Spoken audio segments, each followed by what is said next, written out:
বন্ধুরা, কেমন আছো সবাই? আশা করি সবাই ভালো আছো। আজ তোমাদের জন্য আরও একটা নতুন ভিডিও নিয়ে আসলাম। আজ তোমাদের শোনাবো আমার সৎ ভাই আমাকে আর আমার বড় বোনকে একই বিছানায় নিয়ে কিভাবে খেললো সেই মজার ঘটনা। বন্ধুরা, ঘটনাটি শুরু করার আগে ছোট্ট একটি অনুরোধ, এখনই চ্যানেলটি সাবস্ক্রাইব করে পাশে থাকা বেল বাটনটি বাজিয়ে দিয়ে আমার সাথেই থাকো। বন্ধুরা, আমি জুথি। পরিবারে আমরা মাত্র 4 জন সদস্য। বাবা অনেক আগেই ওপারে চলে গেছে। বাড়িতে মা, আমি, আমার বড় বোন আর আমার সৎ ভাই থাকি। আমার বড় বোনের নাম রূপা। তার বিয়ে হয়েছিল 3 বছর আগে, কিন্তু তার স্বামী খুব একটা ভালো মানুষ ছিল না। আমার আপুর সাথে যৌতুকের টাকার জন্য খুবই খারাপ ব্যবহার করত আর অনেক বকাঝকা করত। সেজন্য আপু তাকে ডিভোর্স দিয়ে চলে এসেছে আর এখন আমাদের সাথেই থাকে। আমার ভাইয়ার নাম সালমান। সে আগামী বছর মাস্টার্স পরীক্ষা দিবে। বাবা ওপারে চলে যাওয়ার পর মা আমাদের অনেক কষ্ট করে লালন পালন করেছে। আমার আপুর ডিভোর্স হওয়ার 3 মাস পর থেকে আসল ঘটনা শুরু হয়। আমার আপু খুব কামুকি একটা মেয়ে।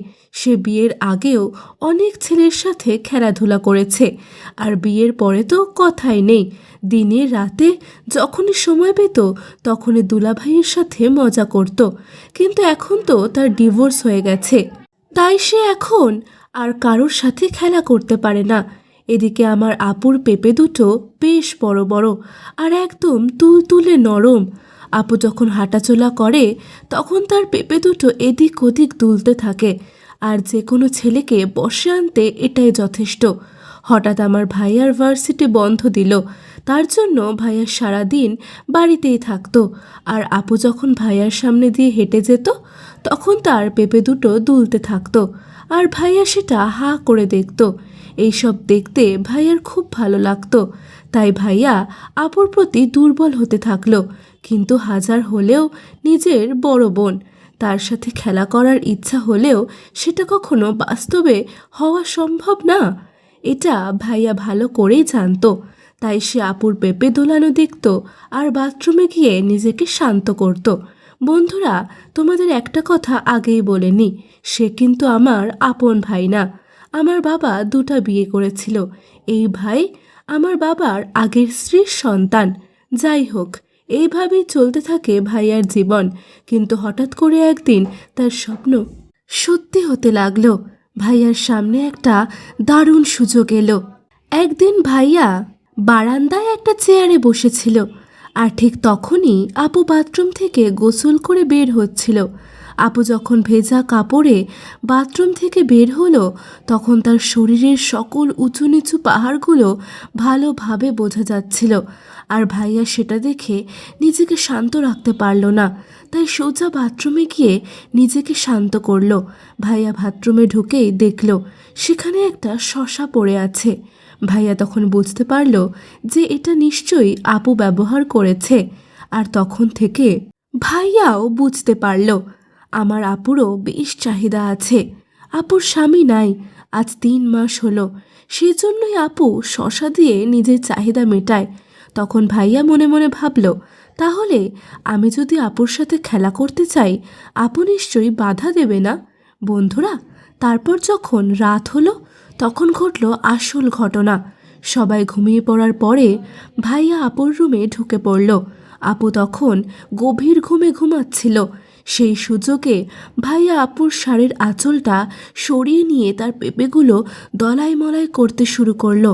তখন আপুর ঘুমটা ভেঙে গেল, আর আপু চোখ খুলেই দেখল ভাইয়া তার পেঁপেগুলোকে দলাই মলাই করছে। তখন আপু কিছু বলার আগেই ভাইয়া আপুর মুখ চেপে ধরল আর বলল, চুপ আপু, কথা বলিস না।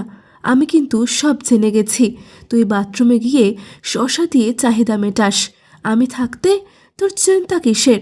আমি আজকে থেকে তোকে আর কোনো কষ্ট করতে দেব না। এখন থেকে আমি তোর মাঠে খেলা করব আর তোকে সুখ দিব। তখন আপু ভাবল, ভাইয়া যেহেতু সবে জেনে গেছে তাই তাকে আর বাধা দিয়ে লাভ নেই। তাছাড়া শসা ব্যবহার করে সম্পূর্ণ সুখ পাওয়া যায় না। তাই আপু আর ভাইয়াকে বাধা দিল না। তখন আপু নিজেই তার মাঠ উন্মুক্ত করে দিল, আর ভাইয়া তখন তার এক হাত দিয়ে আপুর একটা পেঁপে দলাই মলাই করতে লাগলো আর একটা পেঁপে খেতে লাগলো। তখন আপু আর সহ্য করতে না পেরে ভাইয়ার খেলোয়াড়টা ধরে তার মাঠে নামিয়ে দিল। তখন ভাইয়া মনের সুখে খেলোয়াড়টা দিয়ে খেলা শুরু করে দিল। আপু তখন মনের সুখে কেমন জানি শব্দ করতে লাগলো। এদিকে আমি আপুর পাশের রুমেই ঘুমিয়েছিলাম। আপুর ওই রকম শব্দ শুনে আমার ঘুম ভেঙে গেল। আমি তখন ইচ্ছা করেই কৌতূহলবশত আমার রুম থেকে বেরিয়ে আপুর রুমের কাছে গেলাম আর জানালার ফাঁকে চোখ রাখলাম। জানালার ফাঁকে চোখ রাখা মাত্রই আমার চোখ কপালে উঠে গেল। আমি দেখলাম ভাইয়া আপুর মাঠে খুব জোরে জোরে খেলা করছে। এটা দেখে আমার নিজের ভিতরেও চাহিদার ঝড় উঠে গেল। আমি কল্পনা করতে থাকলাম ভাইয়া যদি আমাকে এভাবে একটু খেলে সুখ দিত, ইস কতই না ভালো লাগতো। এরপর আমি আমার রুমে চলে এলাম আর খাটে শুয়ে শুয়ে ভাবতে লাগলাম কিভাবে আমি ভাইয়াকে দিয়ে আমার মাঠে খেলে সুখ নিতে পারি। এইগুলো ভাবতে ভাবতে সেই দিন রাতে ঘুমিয়ে পড়লাম। পরদিন আমি নিজেই ভাইয়ার রুমে চলে গেলাম। ভাইয়া তখন প্রস্তুত হচ্ছিল আপুর মাঠে খেলতে যাওয়ার জন্য। আর তখন ভাইয়া আমাকে তার রুমে দেখে একটু অবাক হয়ে বলল, "কি রে, তুই এখন আমার রুমে কেন? কিছু বলবি নাকি? তা না হলে অনেক রাত হয়েছে, ঘুমোতে যা।" তখন আমি বললাম, "ভাইয়া, আমি কিন্তু কাল রাতে সব দেখে ফেলেছি, আর আমি এটাও দেখেছি তুমি আপুর মাঠে কিভাবে খেলেছ।" তখন ভাইয়া একটু ভয় পেয়ে গেল আর আমার হাতটা ধরে খাটের উপর বসালো। ভাইয়া আমাকে তখন বলল, "দেখ ছোট বোন আমার, তুই মার কাছে এই কথা বলিস না, তাহলে মা আমাকে বাড়ি থেকে বের করে দিবে।"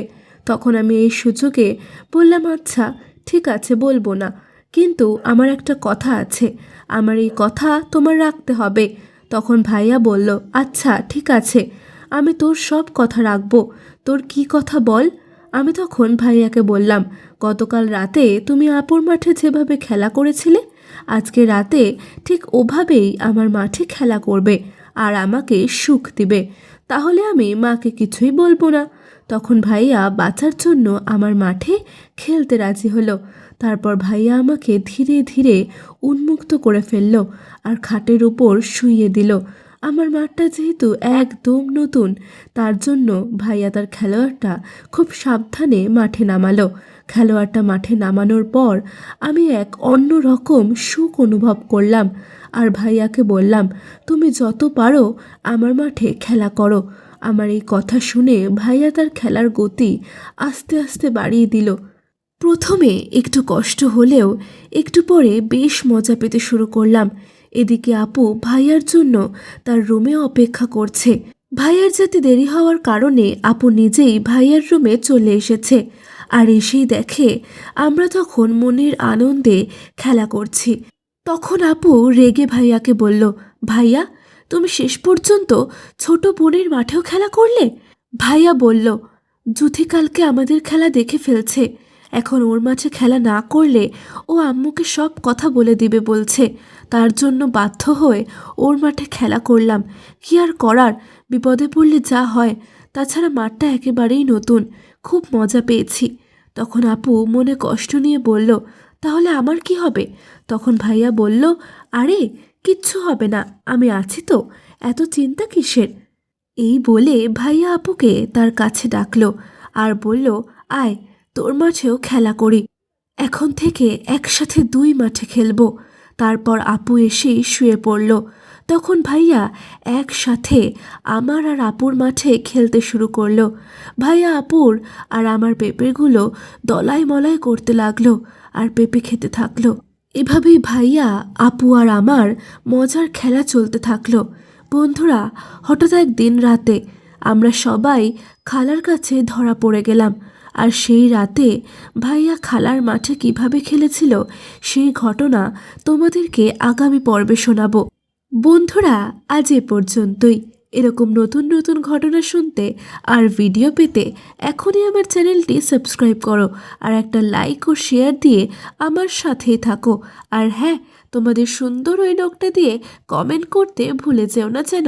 এতক্ষণ আমার সাথে থাকার জন্য তোমাদের অসংখ্য ধন্যবাদ। সবাই ভালো থাকো, সুস্থ থাকো।